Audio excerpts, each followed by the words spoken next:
nothing happened after Christmas. This was not too long before Christmas. And John's boss rang him on Christmas Eve. It was snowing. It was 5 o'clock in the evening, Friday evening. He was 40 miles outside of Boston. He said, "Come in, John, I want to talk to you." Johnny said, "It's snowing. The weather is terrible and the traffic will be up. Well, you've got to come in." So he came in anyway, and the boss was on the telephone. He said, "I haven't time to talk to you, John. There's an envelope there for you." So John got the envelope. He opened it. It was a check for $25,000. No, 38,000. 38,000, and there was another one on top of that. What's that? For 8,000 for now. $46,000. Once. And the following year, it was more, 60,000 or something. He said, "We must do more of this time." Anyway, really, believe me, if you don't believe it, try it with the devil. But give it to God. As long as you do it to one of these, my dear brethren, give it to me. When you give it to God, then the Lord multiplies it back every time. And it's the answer to poverty. I guarantee you it's the answer to it. And the Lord will tell you who to give it to. Remember? Yeah. My daughter Kathy, went to a Father Bill retreat, and Father Bill used to always talk about tithing, how important it is to give your 10% to God. So when she came back, she decided she'd start to do this. And Kathy was never able to save a penny in her life, and she started giving her 10% away every month. And she was able to, she opened 5 savings accounts, and money just kept pouring in. And then our second girl, Julianne's well tight with her money, and she wouldn't really, do anything much with it. But Julianne had a wee baby, and whenever her maternity leave was up, she decided that she didn't want to go back to work. She wanted to stay at home and look after the baby, and she was only getting £40 a week really for staying at home. And it was a big drop in her money.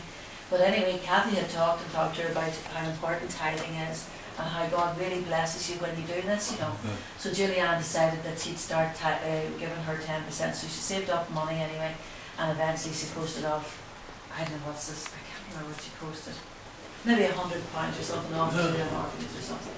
But within a few days, she had gone to the bank link to get, she needed money for nappies or something, and there was 300 and something pound in her account that she couldn't know where it came from.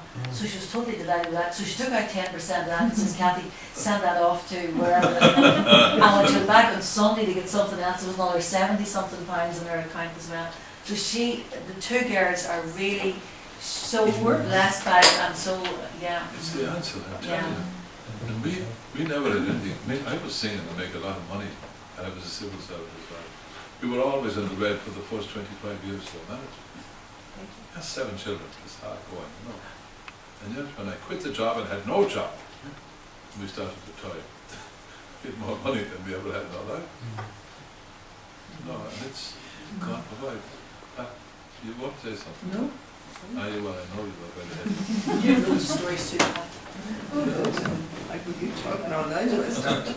Well, you want me to give it just in order to get back to you, it comes from your heart. You just plant it as a seed. Yeah. Plant it. Yeah. As a seed.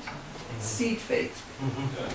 But I think it would be important too to contribute to the Word of God, This is for the spreading of the Word. This is really, you see, the Pentecostals tithe 1/10 of their salary off the top. But that's before they start giving to charity. Then they start to give to charity. These people are astonishing. And I remember I was in London about 20 years ago now, Richard Denham, you remember that? And he knew of a house church. These were all Pentecostals, and they had no church of their own. They used to rent this building, but there were 250 of them there. And about 2 years before that, someone got a prophecy that a big building like a warehouse was going to come up for sale. The Lord said they should buy it. Oh, these people, and over half of them were under 25 years of age. They tithed to their pastor and so on. But this aircraft hangar came up for sale for £250,000. Richard said to me, "I'm going up to give them a hand here," he said, "because they're going into this place today and they're going to put a barrel up at one end, and people are going to give whatever they feel the Lord wants them to give. And some of them will give pledges if they don't have the money, that they'll do it later on." Now there were 250 37 people there. Between them, they gave £237,000. There were 13 of them absent, and they all pledged £1,000 each. They got £250,000 exactly, and they paid for the church in one day. Can you imagine that happening in the Catholic Church? I remember do you remember when Jane and Godfather were staying with us? And they're Pentecostals. And they came to Mass with us on Sunday morning. And Val said to me going to church, is this a Catholic collection or a collection? In other words, do you put in a shilling or do you tithe? And that really spoke volumes to me, you know, because it is true. Yeah. Remember, we had a brother-in-law plan, and you know, I said, what about your Christmas too? It needs to do it. I give him £2, there's too much room. Christmas, the priest to say Mass, and to get a patient, and to come and visit the sick, baptized. And he wasn't poor either. But this is the attitude, you know. It's very sad. But, you know, it's really, if you gave until it hurts, like the woman, the widow's mite, she put in more than all the others because she put in everything she had done. And this is a real step out in faith because there's no way around. Like the woman with the cruse of oil. She gave what she had to Elijah and she never hungered again. Not only that, but her son who died was brought back to life. So, I would recommend it to you. There's a book called A Daily Guide to Miracles. It is a typical American, but it was the miracle of seed faith, written by a man called Oral Roberts.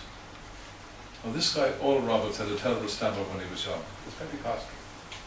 He was miraculously healed. And then he had this wonderful healing ministry. And the Lord told him he should found a university in Tulsa in Oklahoma. He had no money.